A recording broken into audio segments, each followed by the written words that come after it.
Hello, everybody. It's another day here of some training breakdown with one of my students, uh, talented upcoming students, Fida. So we start going down the line with some basic drills. Start with jab cross, then jab cross hook. I believe repeating these basics all the time is very essential and important. Then we do jab cross, slip into cross, jab cross, slip cross, 1, 2, slip 2.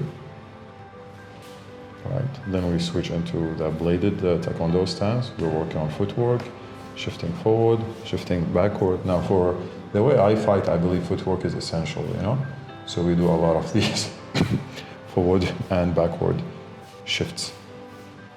We are shifting now with the chamber. You can actually throw a kick off this, or you can fake with it. This next drill is straight up from point fighting. It's an angling drill. So you fake, then you angle forward, you angle backward. You can do some movements, you can go back, chamber. This is very important, because the fight never takes place really in a straight line, You should always get off this line and attack, get off the line and attack. And even if you're getting attacked, you can get off the line and counter. It's much safer that way. So you see, we have these pads on the floor to designate the location of where we're going to end up after we are angling. And of course, everything we practice on the right side, we practice again on the left side and vice versa. So always practicing both sides. Okay, be aware, maybe some people can criticize my guard being down. It is kind of true, but this is like I'm starting from a longer distance than traditional boxing or kickboxing. So I know where I am. But yeah, I always stress to my student that the front hand should be up when you're fighting. Now watch, before I do angles, I usually like to fake, then angle. I fake and then angle. Fida is also faking in different ways. He's faking sometimes with a chamber, So you chamber, the guy thinks you're gonna come for a kick, then you angle off of that. I always say, no matter how much time you spend on footwork, it's not enough. This is the one skill that's gonna pay dividends in all different aspects of your fighting.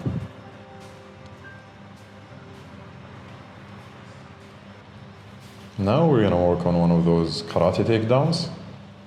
So we're just drilling the entry here.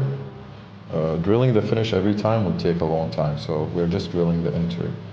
How I go, I pivot my front foot sideways, go a little bit out, and then I throw him. Okay, you can see people like Lyoto Machida use such takedown in the UFC. It's a very classical karate move. Hafida is going at it. I'm just explaining to him some of the details. So more than pushing me sideways, he has to bump me with his hip going on a diagonally, and forward, more than sideways. You have to have that image of your hip going through, and then balancing the other person.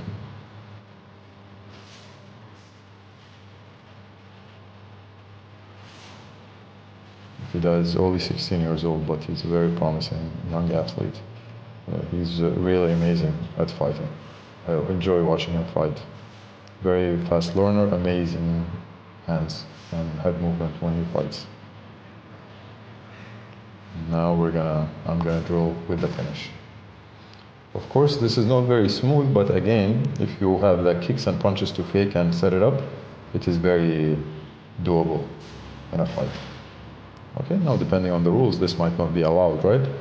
But it's always good to have more weapons in your arsenal. You never know when you're fighting and where you're fighting, or when you're gonna need it for your life self-defense. So it's good to build always on your set of skills. Always hydrate, guys. I'm not making an advertisement for the water company here, but always drink water.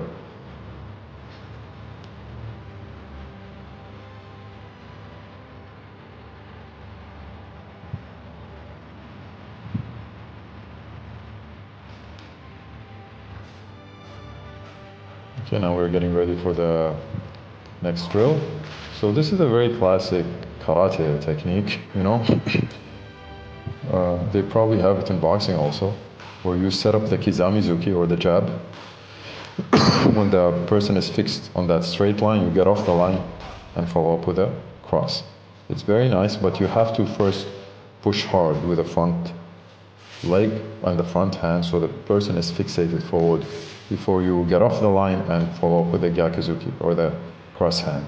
It's a very, very good technique, very effective. If you can land this, you'll have such a good ankle on your opponent and you'll be completely safe from any counterattacks.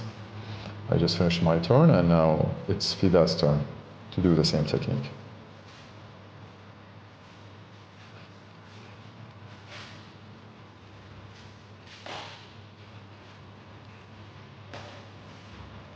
Yeah, you angle on the outside of your opponent. There you go. When I teach, I like to teach concepts. I don't want all my students to do it exactly the same way. But I want them to have the concept in mind. You know, they can use that concept in 1,000 different ways. Here, I'm working on my counter, back kick, tichagi in Taekwondo. So I'm faking. This is gonna force him to come inside, and as he comes inside, I catch him with a turning back kick. Very powerful kick. I'm working on it, you know, timing more than anything, more than a lot of power. So I fake, he comes and I catch him. That was a little bit off target, but hey, we're training, you know. We're not perfect, we're trying to get the technique better.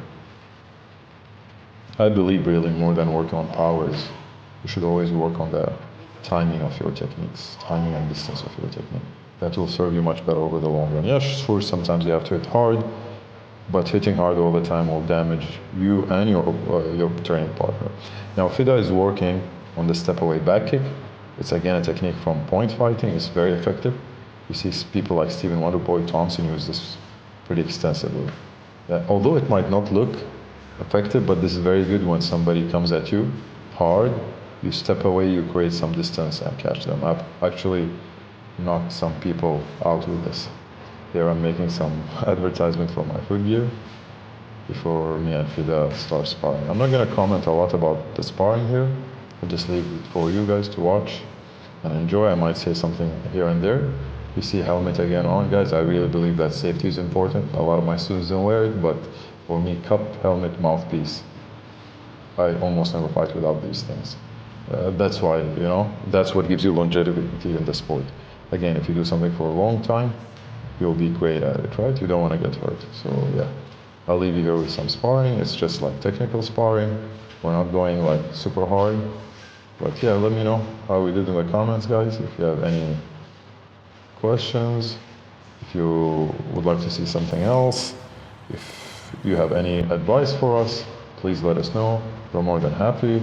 This dojo is located in Boshar, Oman, opposite of Delphin Village. I'll leave you with the sparring. Enjoy, guys. Thank you. For more videos like this, subscribe to the channel and please like the video if you want to see more of these. Thank you.